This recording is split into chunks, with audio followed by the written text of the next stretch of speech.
In this video, I will show you how to create a camera zoom effect in After Effects. Start by opening After Effects. Create a new composition.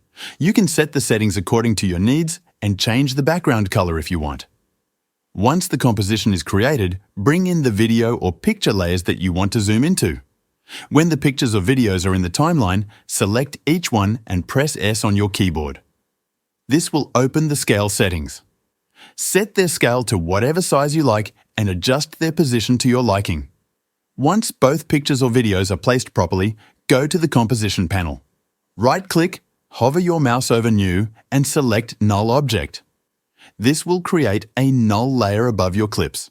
Repeat the step again, but this time select Camera. Keep the camera settings to default and create the camera layer. That is all you need to set up for the zoom effect. Go back to the Composition panel and make all the pictures and the null object into 3D layers by clicking the 3D box icon. If you do not see this option, hover your mouse over the column area, right-click, go to Columns and make sure Switches is enabled. Now link the camera layer to the null object by using the Pick Whip tool. Next, select the null layer and press P on your keyboard. This will open the position settings for the null object. Move the playhead to the point where you want the animation to start. Then, click the clock icon next to the position setting to create a keyframe. Move the playhead forward to where you want the zoom to end. Now, adjust the Z value to zoom in and use the X and Y values to move left or right.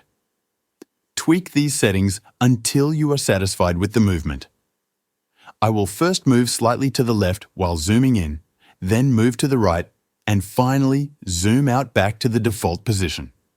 Once you have all your keyframes, select them all and press F9 on your keyboard to easy ease them. Then, open the graph editor. Right-click inside the graph and make sure you are editing the speed graph. Now adjust the graph how you like. I will make a quick zoom in, then a gradual slide to the right, and finally a quick zoom out. Once done, hit the play button to preview the animation. That is it. Thanks for watching.